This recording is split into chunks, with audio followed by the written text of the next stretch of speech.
6 months after my husband died, I spotted him at a market. Then I followed him home. Part 2. Something inside me, some primal instinct of survival and predator, took over. If I ran up and screamed, he might run. He might deny it. He might disappear again. I needed to know what was happening. I pulled my hood up. I stayed behind a group of tourists. I watched him. He bought a bag of apples and a loaf of sourdough bread. He paid with cash. He was smiling. He looked happy. He looked healthier than he had in years. He didn't look like a man who had drowned. He looked like a man who was enjoying a Saturday morning. He started walking toward the parking lot. "Sarah, where are you going?" Emily hissed, following me. "Get the car." I said. "We are following him." "This is crazy," Emily said, but she saw the look in my eyes. She ran to get her car. I followed Mark to a blue pickup truck. Mark used to drive a sedan. He hated trucks. He got in. Emily pulled up to the curb. I jumped in. Follow that blue truck. Do not get too close. We drove for about 15 minutes. We left the town center and drove into a quiet, leafy suburb. The houses here were nice. Expensive. He pulled into the driveway of a white two-story house with a wraparound porch. It was idyllic. It looked like something out of a movie. He got out of the truck and walked to the front door, but he didn't use a key. The door opened before he got there. A woman stepped out. She was young, maybe 25. She had long blonde hair and a bright smile.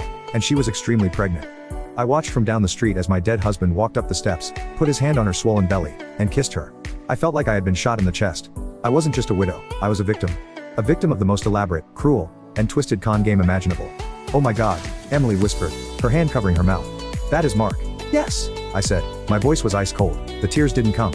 The sadness evaporated instantly, replaced by a rage so hot it felt like it was burning my skin from the inside out. "He faked it," I said.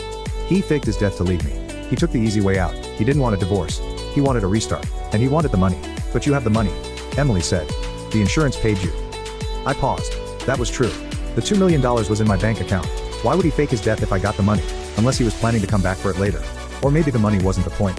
Maybe he just wanted to escape his debts and me. "Drive back to the hotel," I told Emily. "I have work to do." I didn't confront him that day. I needed a plan. You don't just walk up to a ghost and ask why they are haunting you. You exorcise them. I sent Emily home the next day. I told her not to tell anyone, not even our parents. I told her I needed to handle this my way. She was scared for me, but she agreed. I rented a cheap car so my own vehicle wouldn't be recognized. I booked a motel room in Oak Haven, and I started stalking my husband. For a week, I learned his routine. He went by the name David now. I heard the neighbor call him that. He worked at a local hardware store. He went home every day at 5 p.m. to his pregnant girlfriend, whose name was Jessica. He looked stress-free. He had no gambling debts here. He had a fresh start. I did some digging online. It turns out David had a social security number. I paid a private investigator, an online service, to run a background check on the name David Miller associated with that address. The report came back. David Miller was a real person. He was born in 1980. But here is the kicker. The real David Miller had died in a car accident 3 years ago in a different state. Mark had stolen a dead man's identity. This was a felony identity theft, insurance fraud, faking a death. He was sitting on a mountain of crimes. And then there was the timeline. Jessica was 8 months pregnant. That means she got pregnant before Mark died. He had been having an affair. He had gotten his mistress pregnant. And instead of manning up and asking for a divorce, he decided to fake a drowning, traumatize me, and run away to play house with his new family. He probably thought he was a genius. He probably thought I would move on, spend the insurance money, and he would never be caught. He was wrong. On Friday of that week, I decided it was time. I waited until Jessica left the house. She had a yoga class at 10 a.m. I watched her drive away. Mark or David was home. His truck was in the driveway.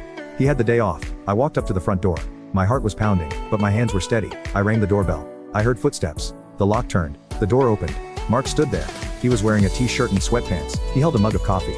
"Can I help?" "Why?" He stopped. The color drained from his face so fast he looked like a sheet of paper. His eyes bulged. He chattered on the porch. Hot coffee splashing onto his bare feet.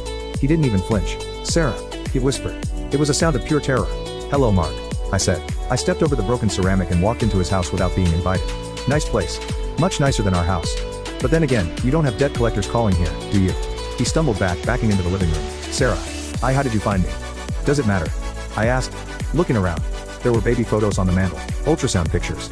"So, this is Jessica. She's pretty. Does she know her boyfriend is a corpse?" "Please," Mark begged. He started shaking.